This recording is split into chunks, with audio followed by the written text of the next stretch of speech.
the recent events in across the country, the deaths of George Floyd and Ahmaud Arbery and Breonna Taylor, have really brought the issues of race to the fore once again in this country. And I am pleased to be speaking with one of our fellows here at the Beeck Center, Erika Seth Davies, who recently penned a blog post and is starting a new conversation with us around race and the asset management industry. The piece is called Hiding in Plain Sight, Addressing the Racism in the Room and Creating New Pathways. Erika, thanks so much for talking with us today. Thank you. It's my pleasure, Ori. So, of course, you've been working on this topic and researching this topic for a long time. It just happened that now, events came, brought it even more to the fore. Why is now the right time to be talking about this issue? Sure. I would say always is the time to be talking about this issue. I think it is on the radar now, and we have to keep it front and center because, in times of stress, people fall back on what they know, what is familiar to them. And we don't want that to happen with any of the progress that's happened so far with asset management or diversity in asset management. I think there were a lot of institutional investors that took this work up, particularly among foundations, as part of DEI work. And diversity, again, equity, and inclusion. Diversity, equity, and inclusion, right? So once COVID-19 hit, I think for some people it felt like, okay, we can't worry about that right now. We'll get back to it, not recognizing that the fractures and the inequity in our society were about to be illuminated under COVID-19. And so the things that people once believed were nice to have, those are central to progress for everyone. So it has to stay on the table. And I think we even need to lean in on it even more so now than ever, because we're talking about access to capital. And this is all tied to capital. At one time, Black people were literal capital and never benefited from that status by receiving any of the profit, any of the access, social networks, financial networks, or any of it. And so we now need to spend some time repairing that at all levels of the capital access spectrum. You worked in the asset management industry. How did you come to this as from a research topic, moving beyond being a practitioner? In addition to being a practitioner, I should say. Sure. So it's interesting. I spent most of my career actually in nonprofits. I thought I was going to save the world when I graduated from college, from Georgetown, and I thought that would be the way to do it. And in my early 30s, I discovered asset management. I started to work for a firm, Credo Capital Management. And worked under Ted Alexander, who was the founder and the portfolio manager, and it was a Black-owned asset management firm. He came out of Brown Capital Management, which is the second oldest Black-owned asset management firm in the country under Eddie Brown's leadership. And I was completely fascinated because I'd never seen capital markets. I had no clue as to how much money was moving around me unseen. I had no idea about the volume of activity, the levels of wealth, and the ways in which these decisions were impacting everything around me. Like, if I wanted to save the world, this is where I needed to be, and this is what I needed to understand.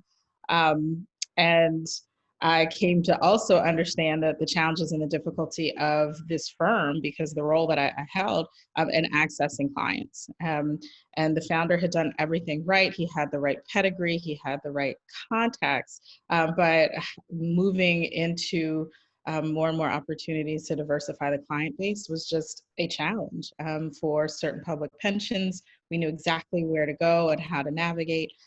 Pensions had led the way, quite frankly, with a lot of emerging manager programs over the last few decades.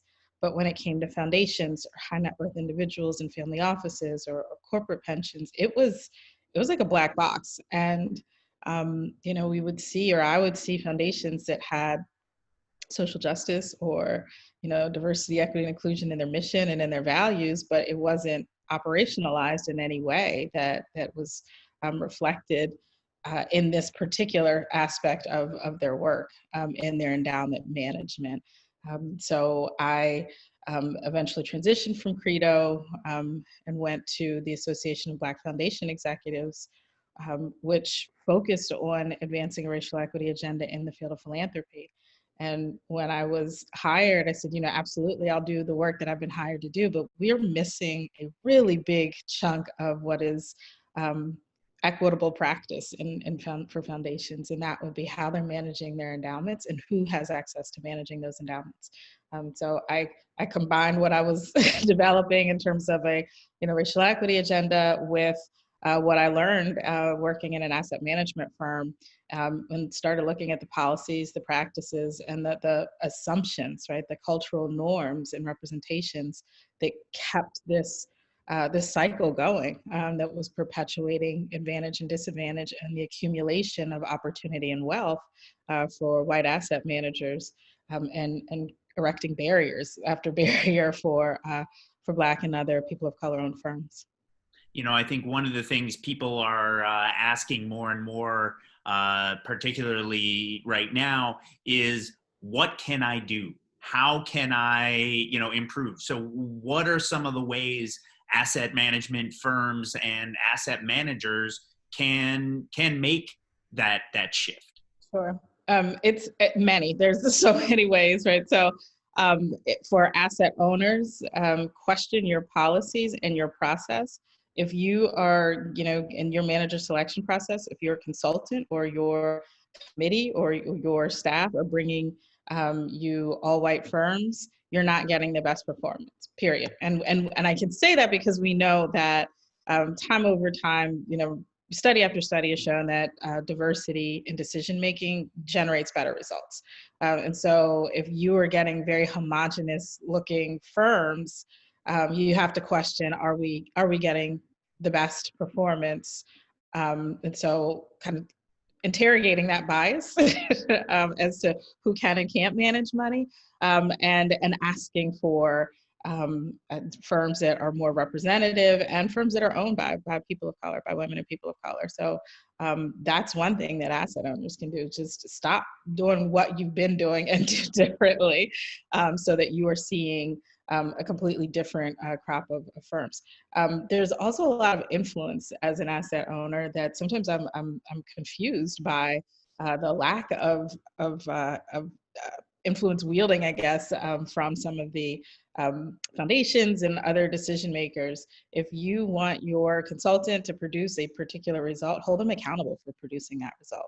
And if that result is we want more diverse managers, hold them accountable until they do. And if they don't, then that may not be the right consultant for you. Same thing with portfolio managers, or just any firm. What does the diversity look like in terms of ownership, in terms of decision making, in terms of analysts and pipelines? Like, you can ask those questions, because until we sort of get a more diverse industry as well, it's going to be hard to keep producing more and more firms that are going to emerge for second and third generation, and to continue to grow opportunity for diverse firms. So this is accountability across the industry. Same thing at the decision-making table. If you do not have diversity on your investment committee, if you do not have, and let me be clear, diversity is necessary, but it's not sufficient to achieve equity. But it's a starting point. And if you are not bringing people into decision-making roles and valuing the expertise and the perspective, the point of view, then we're not going to move very far either. And so looking around the table for, again, those decision makers, what are they saying? If everybody's kind of lockstep, then again, you're not producing the best results either.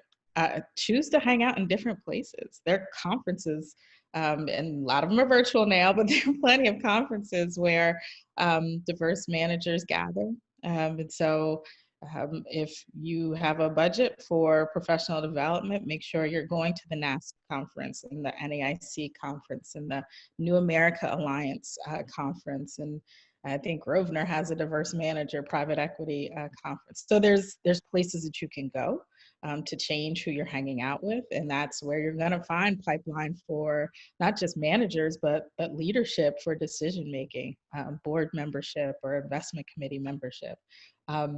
Yeah, those are just a few things. That is great, and that leads to my final question, which is you're going to be doing a whole lot more on this as the summer progresses. You have a whole series. Tell me a little bit more about what we can expect in the coming weeks. Sure. So I think more of this, more of the recommendations, but also really unpacking how we have found ourselves, and I shouldn't even say found ourselves, how decision making has led us to where we are right now, and really again coming to understand that race is a factor. It is the root cause. Race and racism is root cause of the disparities that we're seeing today, and that it has to be addressed, right? Like we really do have to develop language around this and lean into really hard conversations, uncomfortable conversations, challenge assumptions. And so racism is also a system, and the work that will be emerging will again look at some of the things that people can do, but also look at this as a system and the ways in which we have to move intentionally to dismantle a system that was very intentionally put in place. So some ecosystem discussion and how decision in one place can affect results in another. And so that instead of just solely focusing on one role that people play, looking at those roles in relation to, again, a broader ecosystem when it comes to the movement of capital and the access to capital markets. So some ecosystem building, some discussion around implicit bias and how to challenge that, and how it's actually harming the ecosystem itself, and some suggestions, recommendations on things that people are doing and have done to meet with success. Erika, thank you so much for taking on this subject and explaining a little bit about your work. We're really looking forward to hearing more and being able to share it with a broader audience. Thank you so much. I appreciate the opportunity. That's all for now. We will have more with some of the Beeck Center Fellows in the coming days and weeks. I'm Ori Hoffer. Thank you.